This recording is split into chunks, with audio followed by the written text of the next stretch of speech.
Right, so we have a man who's jogging at a constant speed of 4 meters per second.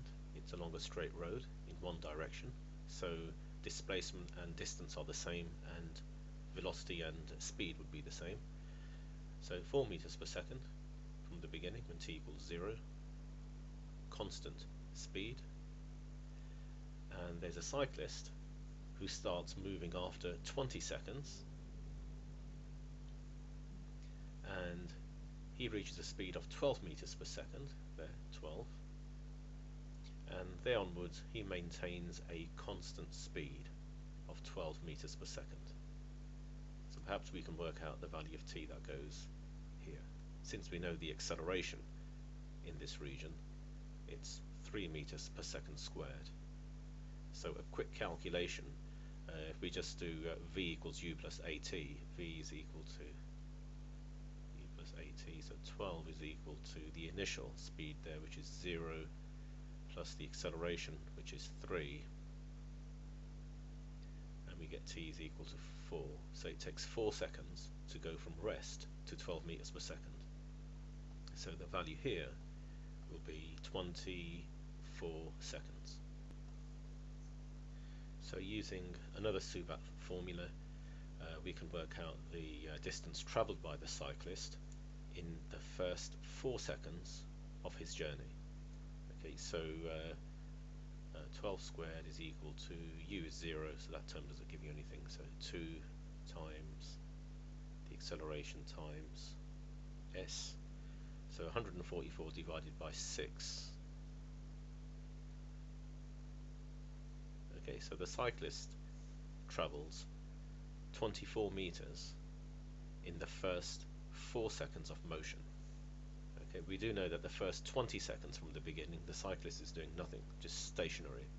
Then in the next 4 seconds here the cyclist is moving and moves 24 meters. So at 24 seconds the man who's jogging has travelled a distance of 24 times 4.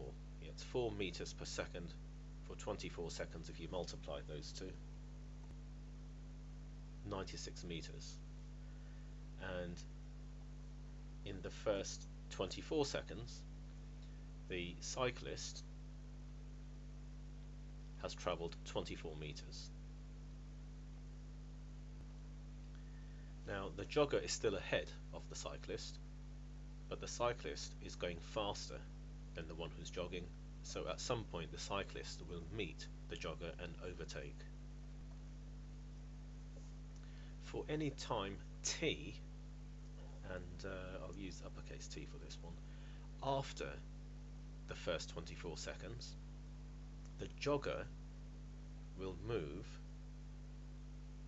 4t meters and the cyclist will move by 12t meters.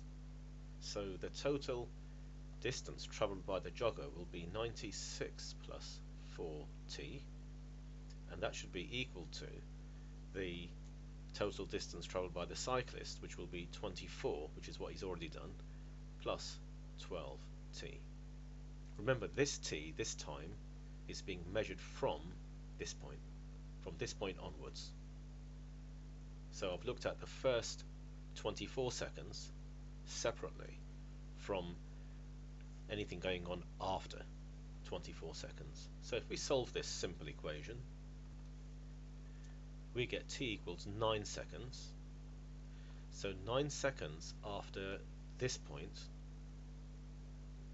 9 seconds, the jogger and the cyclist will be level with each other, so the total amount of time taken so far will be the first 24 seconds plus these 9 seconds, so 33 seconds in total for the cyclist to eventually catch up with the jogger.